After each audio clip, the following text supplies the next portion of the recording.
What's going on, everyone? Welcome to the Tell Me More podcast presented by Major League Success. I'm super excited because I already know that this guest and I are going to have fun today because we've already been having fun before we even started this. But we have Stephanie Sciabarrasi with us Boom. with Coldwell Banker. And I'm super excited because Stephanie, I already love your energy. And I know you're going to bring it, for our guest today. So, Oh, you know it. and I'm also excited because, those that have been following, my podcast and all of Yeah. those things, you know, one of the things where I've struggled in my career is actually connecting with other real estate agents. And I've been very intentional end of 2019, 2020, 2021 to start to get to know people in our industry. And this is one of the ways that I get to do it. And you and I have been social media friends forever. I feel like it, right? But we actually haven't had the chance to fully connect. So I'm excited to dive into your success and your journey of the real estate industry. And Stephanie, here on the Tell Me More podcast, we always begin with growing up and what was life like for you? Oh gosh. Okay. So a lot of people may not know this, but I am not from Columbus, Ohio. I am from Baltimore, Maryland. So I moved to Columbus in like 2015. Moved here for work, planned on staying for a year, and fell in love with Columbus. And it just offered such an opportunity for someone that's young and driven and passionate. Probably no matter what career you're in, honestly, it offers any road for you. So planned to stay for a year, started to work a little in insurance, fell in love with that, moved to title, and then found real estate and stayed. And it's now been almost, I think it's a little over 8 years that I've been here in Columbus. Oh, hell yeah. Now I got to back it up though, because Sure. you just highlighted all the way to moving here. And the reason why I think this is important is because as I have interviewed people, I always find that there's usually something that's either growing up or, college career or early professional career that has had a big impact or even small impacts on how they do real estate or the success that they've had in real estate. So what was Maryland like? I visited Maryland, but what did you have hobbies? Were you always an entrepreneur? So I will say you're very right about Maryland. It's very different there than Ohio. And I feel like Ohio has softened me a bit. Maryland is right East Coast. So East Coast people are not known for being the nicest people. So they can be super abrasive, super aggressive, very direct, very in your face. But I will tell you what, growing up in a city like that, it makes you made for real estate because you face such tough, thick-skinned challenges along the way. And I tell you, you like you said, it's not something huge, but it's something that sticks with me. Every transaction, man, there's that moment when you're like, God, these people. you try to take things not personal. You take the criticism and you try to be better because of it. And I tell you, growing up in a city like that, where you're one of so many people, it does resonate with you for your life, and it definitely affects how you treat other people too. Yeah. No, I mean, you're right. The East Coast thing. Obviously, I grew up here in Ohio, not from Columbus, but just in Ohio, and that's a skill set, right? And obviously, you learned it from a very early age because that's just the culture, right? Or whatever whatever you guys want to call it. But I'm sure it has definitely served you in the tough situations of the real estate industry and just dealing with clients and listings and all of those things. Oh yeah. So Stephanie, what did you end up going to college after high school? What was that journey? Yeah, so this is a very interesting journey. So I grew up as an athlete. I played soccer my entire life. And I started at a local community college in Bel Air, Maryland. They had such an incredible soccer program at the time. And I had no idea what I wanted to do with my life. I didn't know what I wanted to study. So I just did business, right? That's what everybody does, business, whatever. So I was like, you know what? I'm going to get my, first 2 years. It costs a lot less. So I'm thankful now. Hindsight's always 2020. But I got to play soccer and I got to meet some of the greatest friends that I've ever had in my entire life, which are still friends with me now.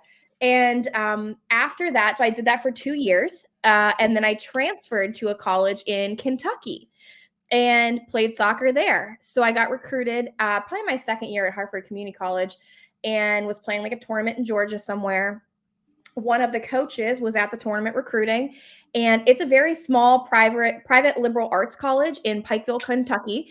And it is the most amazing place, and it's such a small town. So for me, talk about like culture shock. That was a hard one. It was really hard. I stood out like a sore thumb, like you would not believe.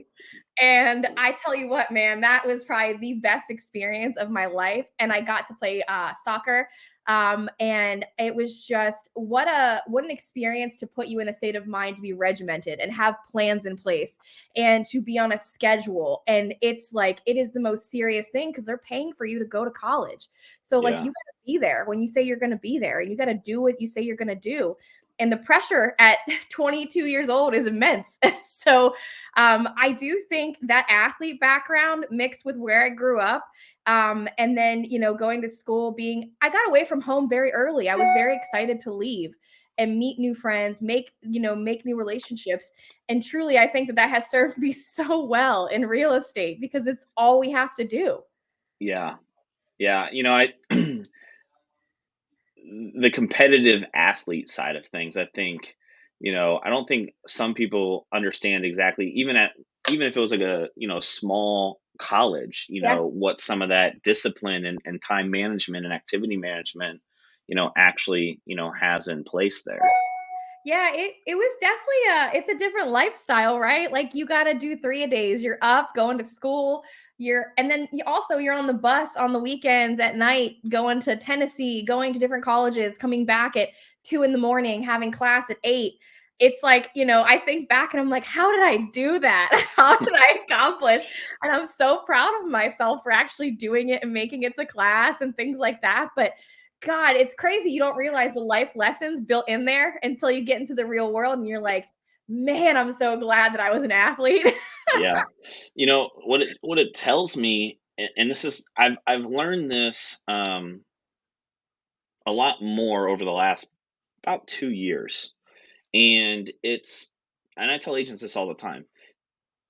Soccer was a priority for you, Yeah. right? So like you were willing to make other sacrifices in your life because priority was, your priority was soccer or school, right? How, I don't know if you cared about school or not, but because some I people don't care love about school, right? it's terrible. But I see this and I talk to agents about this all the time. Like until you make that commitment that this is going to be a priority in your business or in your life, it's never going to happen, right? And I just loved that you shared that story of like, yeah, it was, riding on the bus and getting home late and, figuring out how to do school the next day early in the morning and not missing class and, all of those things. But what that told me was priority and sacrifice. Yeah. And we'll dive into the real estate stuff.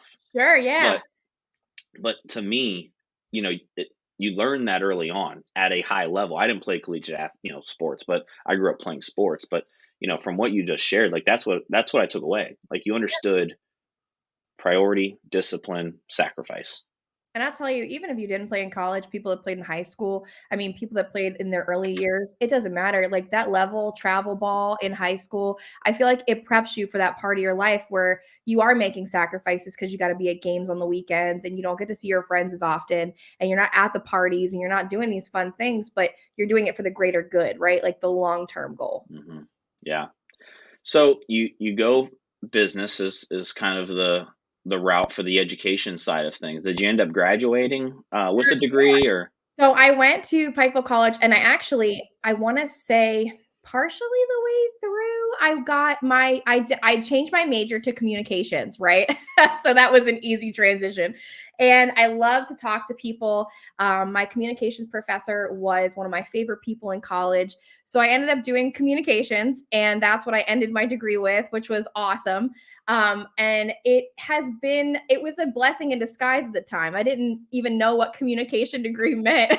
I had no idea. I was like, this is easy. This sounds great. I love talking to people. I love marketing, like all the fun classes in college. But I'll tell you what, man, that has been it's served me so well because I love talking to people, and it makes you good at reading people and Mm, situations and awareness. And it's crazy, but public speaking, right? That's the one that everyone hates. And that class was my least favorite. But yeah. I literally thrived in that class when everyone hated it and didn't want to do it. And my professor was so mean. But I tell you what, like that, her being that way and me taking that class and embracing public speaking, it has been great because it seems to be the one commonality that people don't want to do or talk in front of people, Mhm. or it's the hardest task. And now it's made it like one of my favorite things to do. Yeah. Community. I mean, and that's why I love getting successful people on here because a lot of us, we don't stop and actually look back, right? Right. And actually see what were some of those things that happened in my life. And at the time, they're probably terrible or whatever, right? Oh But God, she but was so hindsight, scary.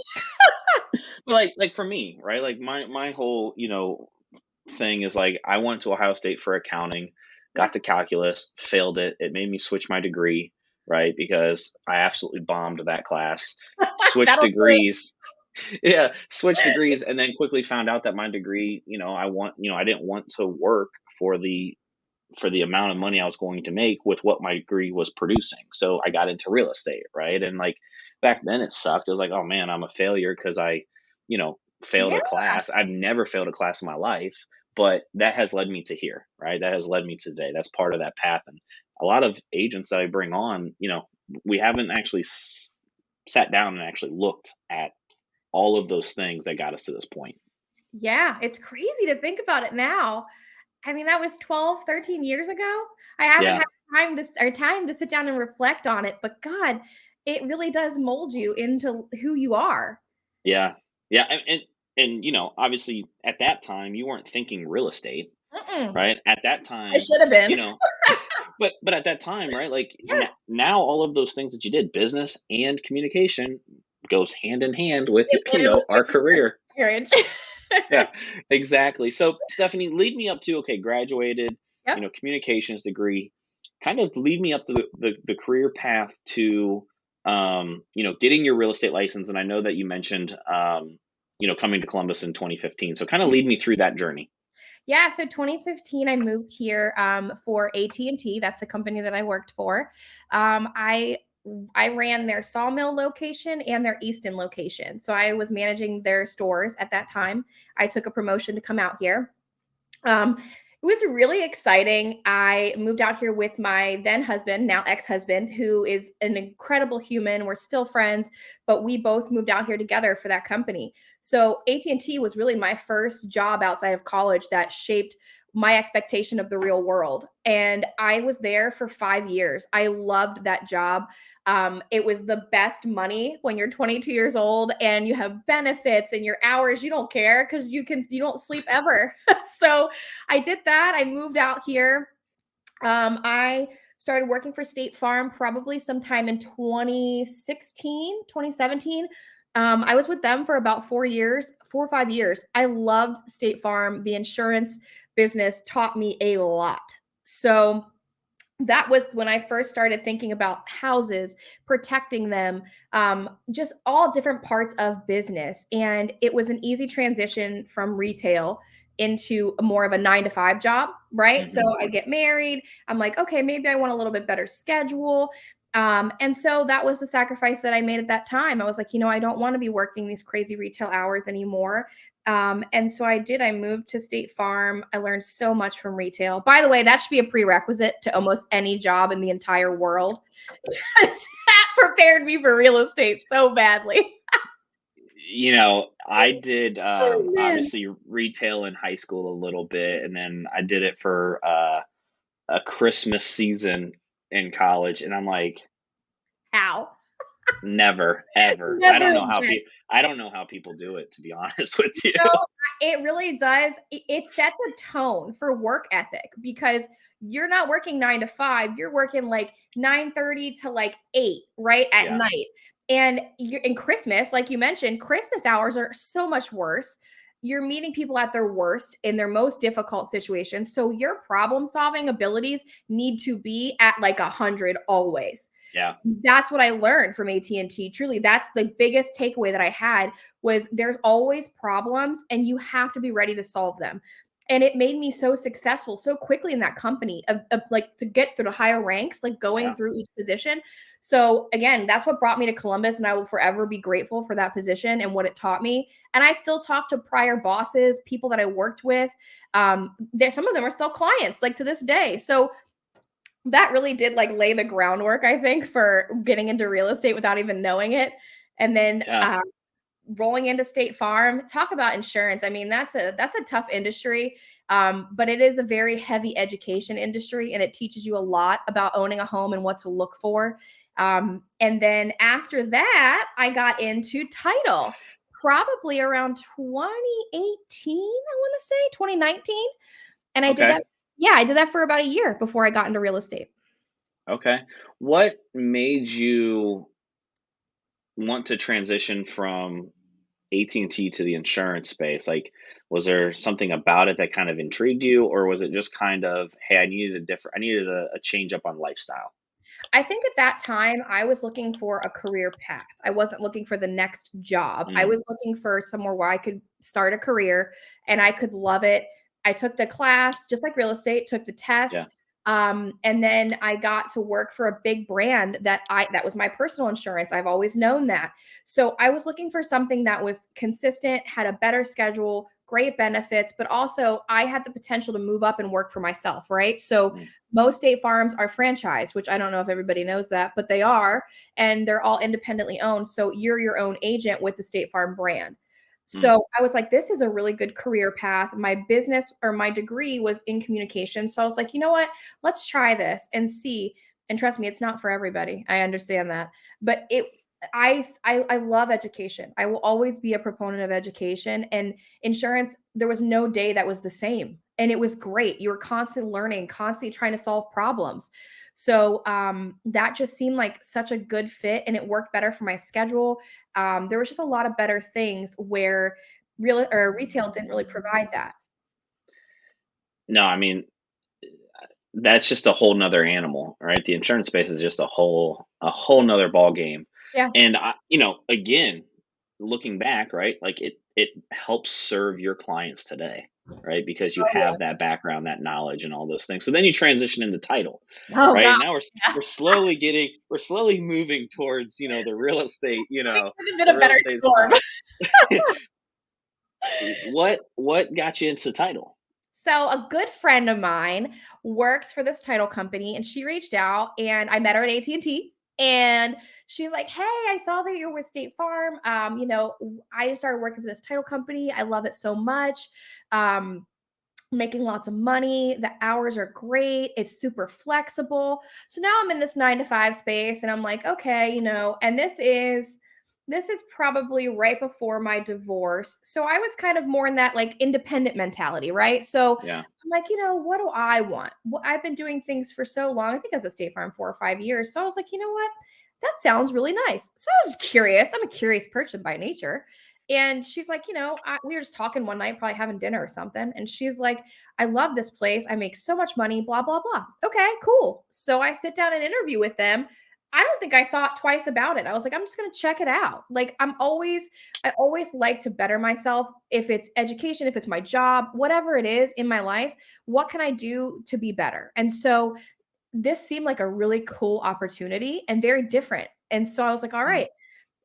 So I met with them. I had to have interviewed 4 times at this point, I think 3 or 4 times. And I was like, God, the offer was great. The people that I interviewed with were really cool. And so I decided to take a leap of faith into the title industry. And it was amazing. What a different side of the coin that title was versus insurance, right? So now I'm like, yeah. wow, like this is You know what? I gotta tell you, title's got to be one of the hardest jobs I've ever seen. Those Is people it? work so hard. Like there's just you got things coming at you like rapid fire all the time. Somebody's upset about something, and real estate. There's never a perfect deal. It doesn't go smooth.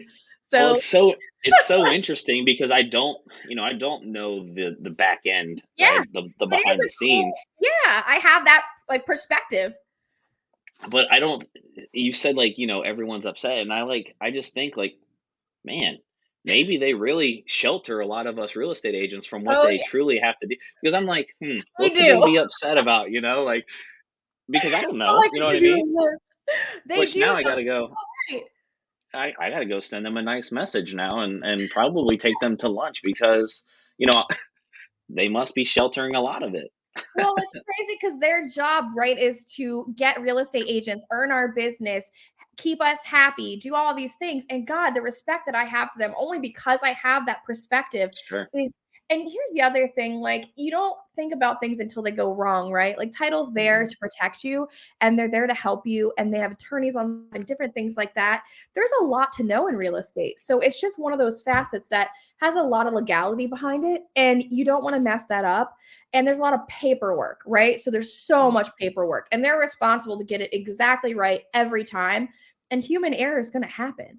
So Sure. I do think that they shelter real estate agents a lot. And just from the industry itself, but man, the stuff they do behind the scenes, they don't make enough, man. They don't. Were you on, like, the sales rep side, or were you I was, on yeah, the I was a agent? sales Okay. rep. Okay. Yep. Okay. What was that like, uh, on that side of looking back now, as far as because, we get it all the time, right? Either affiliates just reaching out, lenders, title, home warranty, what was that like on your side of things, back then looking back at it? Would You you know, would you approach things differently? Oh, yeah. Oh, god, yes. Absolutely. And I have such a soft spot for people that are trying to earn business, like title lenders, things like that. I have such a soft spot, and I do think it is a really hard position to earn new business because we're all Mhm. so busy. Realtors, like, are just pulled in 75 directions, and we get 80 million emails. We stay busy with problems and things that we need to fix. Like, there's just fires to put out all the time, and Mhm. clients, and then work meetings, education. Like there's just things that we want to do. There's just not enough hours in the day. So I think what I gain from that is I appreciate them more when they're trying to set meetings or they're trying to show me what's new and great in the industry, because it truly is hard to nail a real estate agent down to a calendar invitation and them actually stick to it and not reschedule it 3 times. So I do have such respect for people that are in those industries because they have great things to offer. It's just finding the time to sit down and talk. Yeah. Yeah. That's interesting. What eventually then led you to the real estate side? So I got to meet a lot of realtors, right? Like that's my job, was bringing them on, telling them about our product, what we can offer, why we were better, and how I can make their life easier. And I'm like, I would see these realtors coming and going, telling me stories at closing tables. I became friends with a lot of them before I even got into the Yeah. industry. And I tell you what, man, that I just had such respect for these realtors trying to do everything and juggle it all with families and things like that. Well, I met someone new. I decided that I would like to have a family, and that is my goal. And so real estate offered that flexibility. And so I was like, you know what? We had purchased a home earlier, like in 2017 or 18, and I had a really bad experience, and it was really upsetting. But you know what? I was like, I feel like I could do this better. And you never know, right? The grass isn't always greener on the other side. Right. So I was like, you know what? I'm going to get my real estate license. I had gotten my insurance license. Everybody said it was the same. So I went and did it. And I took the class. I think I did it in person class, by the way, for 4 weeks. And it was amazing. I met some great people in that class. And then I seriously fell in love. I couldn't believe it. It was all the things that I had done up until this point just put together. And I was like, man, this can't be serious. And I can create my own schedule. You got to be kidding. Like, this is great. So I tell you what, man, that was in 2019. I took my license test, and I swear to you, I think I haven't looked back and it feels like it's all a blur. It's gone by so fast because I've been having the time of my life. Yeah. I mean, that when you actually look back at all of those, right? Like, I'm assuming, um, and I'm talking about just, from the sports, right? So the competitiveness, right? Having the drive, the desire, the discipline, right? And then you go into a large company like AT&T, and I'm sure their sales training is probably top notch, Pretty right? intense. And like some of the best agents that I know and that I coach have come from Best Buy background, That's right? not surprising to me at all. And you learned the in-face people skills, problem solving, right? Yeah. And then you transition into, the insurance side, and you probably learned some phone skills there, right? Cold calling 101. Oh, yeah. Yeah, so you learn the phone skills, right, of the That's a conversation great flow, point. and then you move to the title side, and it's the B2B sales, right? Crazy. The Yes. and now you transition over to the real estate side. When you got in, and obviously, I don't know, the financials as you went through that process, but when you got into the real estate side, it's 100% commission, right? Oh, yeah. It's you're either making money or you're not. And did you have doubters, supporters, like people Oh. think you're crazy? Yes, I'm pretty sure my ex-husband might tell you that I was crazy, but I tell you what, it's crazy who become your supporters when you start doing stuff like this, right? It's not who you expect, and you really got to have a lot of that trust in yourself and have that self-discipline to know that you're going to do it. But I tell you, there were a lot of doubters because, right, there's a lot of real estate agents out there, right? There's Hmm. a lot, and there's a lot of them that do it part-time. And honestly, I get the idea. I get the allure. Getting started is expensive. It's terrifying. It's grinding work. So when I got started in the industry, I joined a company. I joined Cutler Real Estate before I was at Mm, Coldwell. And I met some of the greatest agents that helped me get my career off the ground. I guess mentors, if you want to call them yeah, that, because they were. And they got nothing out of my sales or my success but to help me. So I think I was very fortunate to join a company that at the time in my career was the best fit. And I tell you, talk about support. I've never had such support. And it started from a person that I took a class with real estate. I took a class with someone. I got connected to a brokerage through them. It was kind of like it just happened so organically. And I got some of the best the agents now that are big agents, right? This is 4 years ago. They were putting teams together and growing their business, but still made time for me. And yeah, I couldn't believe it. But man, I definitely think most of the doubt, though, was self doubt. And I think that the best supporters were the brokerage that I joined, and why I think it's so important that you pick the right brokerage because you're going to be at different phases in your career and your lifetime, and you need different things. When you first start, you need support and you need positive, consistent support. yeah, But yeah, that yeah. was huge for me. It's that's why I do what I do, right? Yeah. Like, and you and I were talking about, a little bit before this is, that's why I bring, successful agents on. That's why I do a lot of coaching and mentoring and free trainings and all of those things, because I got lucky and I had that in the beginning, right? I Yeah. had that, I had a mentor, right? You went to a great brokerage, and we were at Cutler before we came to EXP. So, Yeah. I know what that culture was like, and all of that. And there's so many agents that they don't teach us in school what to look for, who to God. go, and Yeah. what's it really going to take. You mentioned money, right? Like, a lot of people don't understand the upfront capital, or the capital that's going to Yeah. take in order to get things going, right? And you 100%. know, um, yeah, I'm right there with you. I mean, who you choose to pick is so important, but you don't really know either, right? You Like, don't you know don't what you know don't what know. yeah. That's Yeah, like, it. yeah, you don't know either. And that's why, like, I love keep putting that messaging out. Like, what are the right questions? So what is the right scenario? Because you said seasons, right? Like, I always tell people the brokerage should serve you for where you're currently at, and are they going to be able to get you to where you want to go? Right. Right? Like, you're not going to be at the same brokerage your whole career, most likely, right? I just think that's yeah, I don't think that's a great expectation to have. It wouldn't make Yeah. sense.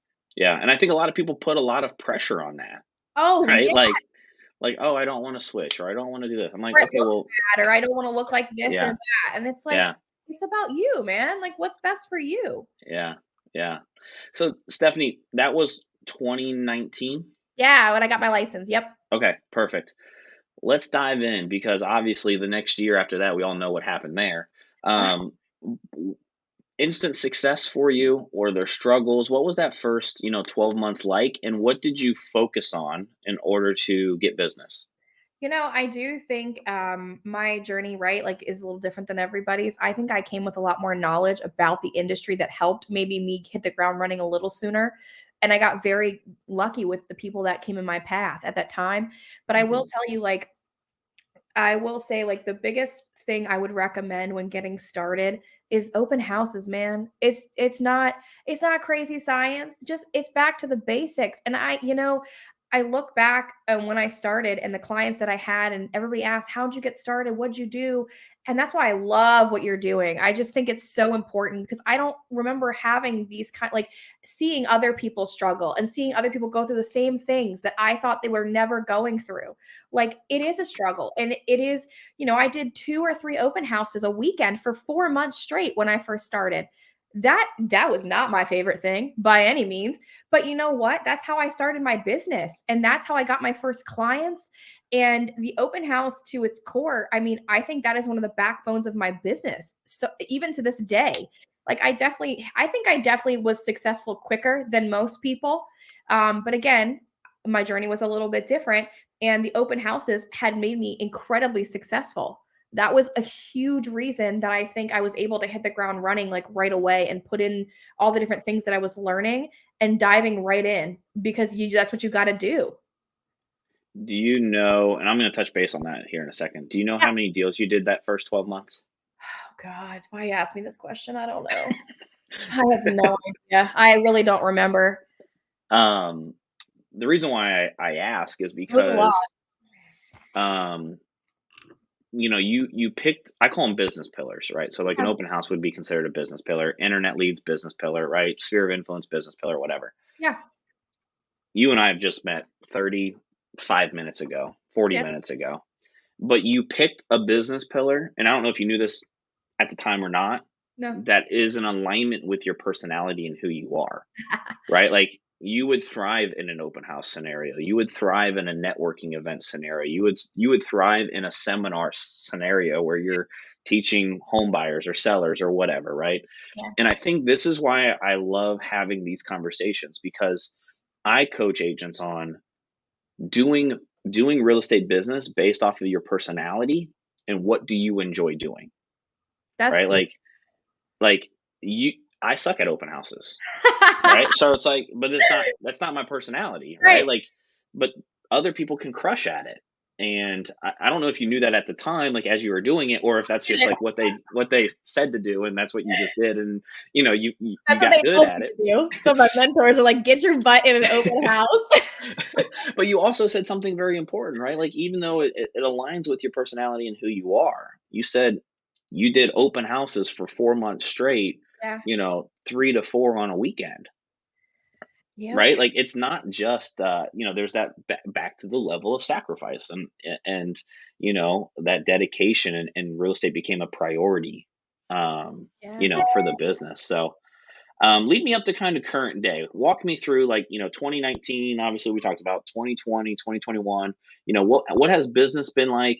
Have you made any changes to your approach to attracting clients?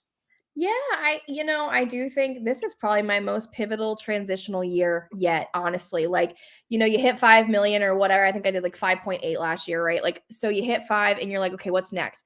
So in everybody real estate awards, blah, blah, the next award's like 10, right? But that to get from 5 to 10 in 1 year, man, you got to have your shit together. Like, you just got to. And so I learned quickly, like, if you're going to grow and have controlled growth, you need a process in place and you need a plan. So every October is business planning, right? Let's in our industry. So I switched Mhm. over to Coldwell Banker. I want to say a year and a half ago. I got to the point where I really felt like I knew what I was doing. I was grasping all the concepts. I was doing really well on my own. I was like, I'm ready to like scale, I guess, as you would call it, and control and grow. And I'm ready. So I made the move to Coldwell Banker. And I tell you what, I was so happy because Tracy Coe is the one that brought me Mhm. over. She's now gotten promoted, but she was my mentor coming over. And she just was so supportive and positive awareness and not even doing anything, just telling me, like, you got this. You look at what you've done so far, just being positive. And that move to Coldwell Banker, I really think helped my business because I felt like there was nothing I couldn't do. Yeah. I started going to more educational events than I've ever been a part of, more networking events, to your point, meeting new people, like putting myself in positions that were just, I thought that I would thrive and I could meet people that were like-minded. And honestly, I've never been more uncomfortable than probably this year alone. But you know what? Some of the most wild stuff has happened to me this year because of it, and I couldn't imagine it any other way. But yeah, Yeah. the Powell Banker, like they force you into this uncomfortable area. Like if you want to grow, you gotta learn your craft and be really good at it. So that's what I started doing, perfecting what I was good at, playing to my strengths, and creating a business plan that would get me to those goals. And that is my goal this year. 10 million obviously will definitely be my goal this year. And I think I have a good plan in place to do it.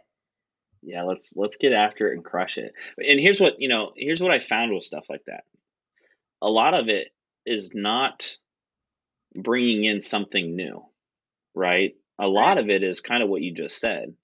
Create a plan, get systems, Mhm. have a process, and duplicate, Yeah. right? And a lot of it is just tweaking it a little bit to be a little Just bit more, good enough. Yeah. yeah, a little bit more effective, running it a little bit more efficiently, right? Like getting my conversion percentage up a little bit higher, right? And I think that's going to be key, in this market that we're in now is Oh, that yeah. conversion percentage, right? Is like, hey, every listing that I get is probably not necessarily going to close all the time, or every listing opportunity, I may not get it, right? Like if they're interviewing multiple people or buyers, right? Like Right. every buyer that we come in contact with may not turn into a client. Oh, yeah. And it's just those small changes, are going to have the big impacts for you in the business. But it comes back to, I always try to think of our team operates like a franchise. Yeah. And I try to get agents to think about their business like a franchise. How can we predict and repeat success? Yeah. How can I push a button and a large coat comes out every time, right? Like my listing process has to be the same, Yeah. right? My buyer process has to be the same. The way I go out and attract clients has to be the same. And then that's how you scale, right? Yeah. So, Stephanie, I want to kind of pivot more towards future thinking of where you want your business to be. Obviously, 10 million's the goal this year, right? Yeah. You're building the momentum up, you're 4 years in, right? 3.5 years in. Um, what's something that you're really looking to accomplish here in the next 12 months? Oh, this is a good one because I love this. Outside of the 10 million, outside of Yeah, the 10 million. outside of the 10 million, that's separate. But what I want to accomplish is I want to be well known in real estate. I want to be known for the person that is so educated on the topics and their specific items, like new builds, right? Columbus is headed that way, right? We're headed, new construction's taking over Columbus. So when you think about building a new house, I want to be the person that you're talking to because you know that I can help you, represent you. I know the industry, I'm connected. I know what is the best fit for you. But when I go into a listing appointment up against agents that have been in the business 20, 30 years, that's my goal. I want to go in there and just impress the crap out of people where they assume that I've been in the business 20, 25 years, just as long, because I am put together, I am professional, I am educated, I'm prepared, I have my systems, and I have my people and my network in place so that I can compete with these agents on these listing appointments. So that's my biggest goal, is to get out there and like just do the best that I can to go up against these agents and win business of higher value, right? Like having a plan to tweak a little bit. So now my plan is I want higher value homes. And what does that look Hmm. like? And that means you got to go up against some other agents that are great in their field. And I think that's my biggest goal this year, honestly. Yeah. It just work on the process, right? Yeah. How do I duplicate it? How do I make it predictable? And you mentioned new construction. That is one good way for you to be more intentional with that approach, right? I'm a big proponent. Anyone that knows me knows I'm a big proponent of agents utilizing the new construction in Central Ohio because not everywhere across the country builders, are friendly to real estate agents, right? True. Like, and we're lucky. We have several in our Oh yeah. marketplace that will allow us to do the marketing, that will allow us to do open houses, that will allow us to, co-op with. Right. No, I love that. That's awesome. I think that's the next step, right? That's the next step of going from a job to running the business. Mm-hmm.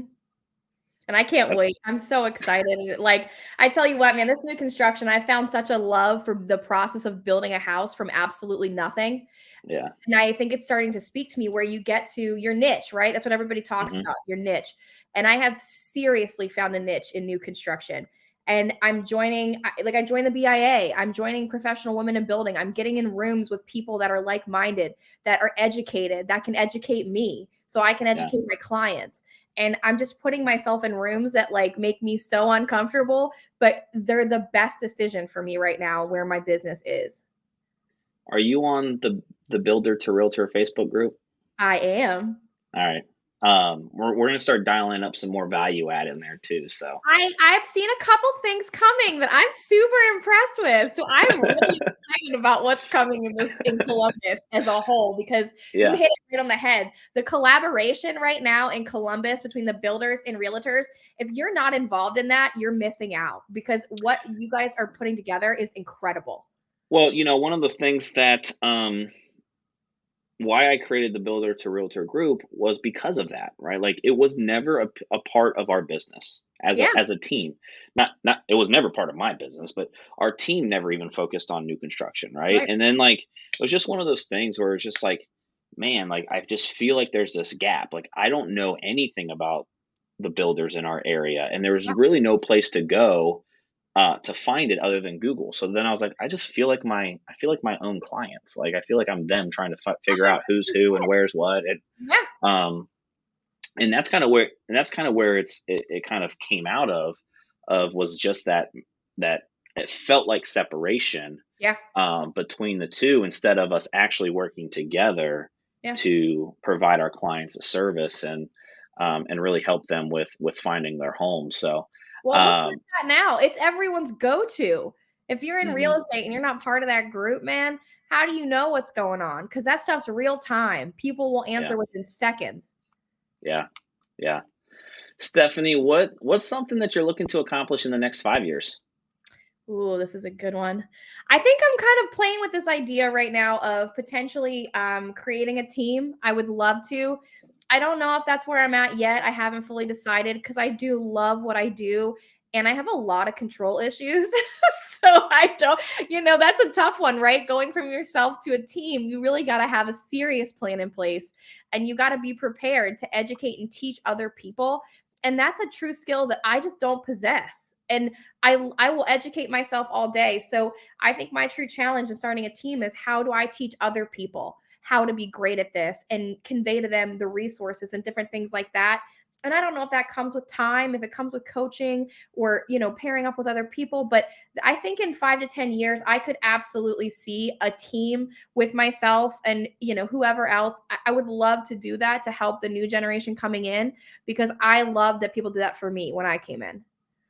I'm smiling because one, I know you're going to do that because I could just tell. Two, I mean, it's one of those things because I think one, you love the education, right? I think as a team leader, you have to love the idea of educating, not educating other people, but just education of becoming better. Just know it. Right? Yeah. Yeah, just knowing and seeking out, right? Like what's the best way to do X, Y, and Z, right? Or is there something, a new technology that we could use or whatever the case may be too. Yeah. I think you do have the background because you mentioned that you're, a manager at AT&T and ran a whole store of, probably, college kids and teenagers, right? Yeah. Oh, So yes. so I Lots think you do of know, I think you do know how to teach people.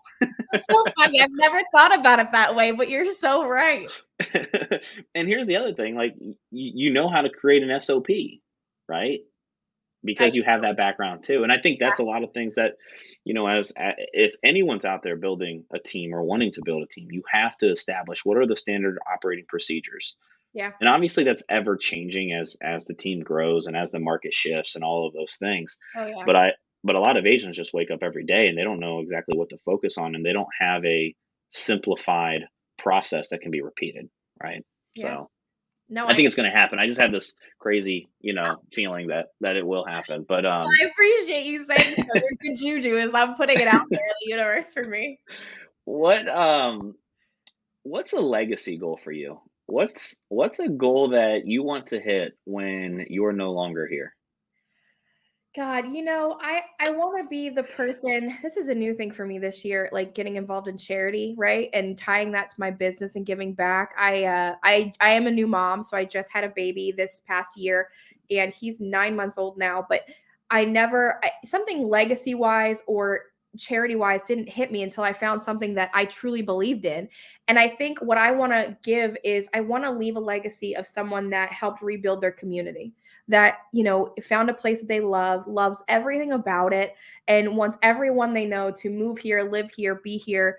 And I also help sell and create like build the city as it goes, right? Like you want to be a part of something bigger than yourself. So the legacy that I want to leave, I would love to leave our charity that we're starting for NICU babies. I really want to start that, and I want to leave that legacy here, that real estate has 100 different facets that you can make money and make a living. So I want my child to see like, hey, real estate, you can build wealth, you can invest, you can be a realtor, you can help your community be better. And I think that's the legacy that I think connected with in the last year is, how do I give back to a community that has consistently served me, like a hospital that took care of me, help my child. So how do we raise money, keep fruitful, and make that live on and be better for the next generation? And the same thing in real estate. And if I can tie them together, that would be my ultimate legacy goal, is to be able to help my community and grow my business and just show that I lived in a place that I loved and was part of that.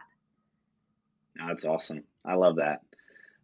That's a tough question that I ask a lot of times It that is. people, don't know how to answer. And I was asked that question. I don't even know now. Probably 8 months ago. Because normally it's, hey, what's your 12-month goal? What's your 5-year goal? Sure. What's your 10-year goal? Right? And to me, like that is the that question is almost, I call it the North Star. Yeah. Right? It's like the North Star is the direction that you're going. Right? Like, is this and what I'm doing today in alignment with that question, that legacy that I want to leave. Yeah. And for me personally, it helps me guide me, right? Like when we all have those days where it's like, man, I really do not want to do X, Y, and Yeah. Z, or this is becoming more of a pain than anything, and You will all of those have those things. days. Yeah, exactly. So I love that. Tying in, those two things, and creating, that impact. Last question for you. I want to All be, right. respectful of your time, and, I again, thank you so much, Oh, this for has been coming so on much here. fun. I could talk to you all day. What's the, yeah, we're real estate agents, right? Like I we mean, can go. seriously. What what's one piece of advice that, you would give our audience, either someone that is getting into the business, someone that's similar to you, or just one that you just always give out if agents are asking you, what's that piece of advice? You know, I would have told you something different probably earlier in my career, but I think now the biggest thing to know, right? The biggest thing that and God, this actually might tie in well for what you got coming up, is you're not alone, right? Like everybody thinks what they see on social media is so, and I'm here to tell you it is not. And I wish somebody would have told me that sooner. Like, you're not alone. People are going through the same struggles. And it is so important now more than ever that your mental health is not messed up. And like you said, you're going to have those days and you're going to wake up so unmotivated. But what are you doing to take care of yourself? Especially now as a new mom, like that hit me a little harder, right? Because I don't Mhm. have as much time as I did. So what am I doing to like fix my mental health to make sure I'm the best version for my clients, for my family, for my friends? And I tell you, you're not alone. Reach out, connect with people, like start conversations, do the things that make you uncomfortable, because you are not ever alone and people are going through the exact same thing. No matter what level in real estate that you're at, I can't tell you. I could call somebody that's been in the business right now 30 years and somebody that just started and they're going through the same things. Real estate is forever changing. And seriously, reach out, call, text, just pick somebody's brain because A, it's flattering. We love to know that we're doing a good job when we get in the business. But when you're starting out, you don't know anybody. You don't have a lifeline. And that's the advice I would give people. Just remember you're not alone. Yeah. And I mean, you're spot on. And I want to add to that. Sure. If you are at a place where you feel like you're alone, don't be afraid to reach out to those that are willing to help, Oh, yeah. right? Don't be afraid to change your environment. I always say, I audit my circle, right? I audit the people I hang around. Yeah. Your environment matters. And the reason why I'm passionate about helping new agents get into this business, because I know there's people that get into this business that have all of the potential and that would absolutely crush it, yet they went to the wrong place, Oh, yeah. right? And they didn't know that there were actually people in our industry that are willing to help for free, right? Oh, Give that advice, mentor, all of those things. So, if you're someplace, reach out to Stephanie. Her phone number's down below. Reach out to, don't be afraid to ask. There may be people within your own brokerage that are willing to help. And there oh, may be people that aren't willing to help, but there is a community of us real estate agents that, like Stephanie, like me, we got lucky. We went to the right places, right? And we've had that experience from the beginning, and it makes a huge difference. and actually be a resource, honestly. Like once you learn something, I like to shout it from the rooftop. Like let's teach everybody. There's no secrets. We're all in the same situation. We want to help each other. So I encourage whether it's real estate related or not, make friends, reach out. God, you wouldn't believe the people that I didn't know were going through the same things. Yeah. Yeah. Stephanie, thanks so much for your time today. Thanks so much for coming on and sharing your journey. Those that are watching the video, her phone number is down below. If you're someone that's thinking about buying, selling, that you've connected with Stephanie and her story, or just another real estate agent that just wants to call to pick her brain, make sure you reach out to her. But for those that are listening in, Stephanie, what's the best way for someone to connect with you? Oh, shoot me a text. I can text always. Text me. My cell's 410-949-5156. Awesome. Stephanie, thanks so much again. And if I can do anything for you, I had a blast, but if I can do anything for you, please reach out to me. Let me know. I'm here to help you any way that I can. Of course. I love what you're doing. I can't wait. All right. I'll talk to you here soon. All right. Bye.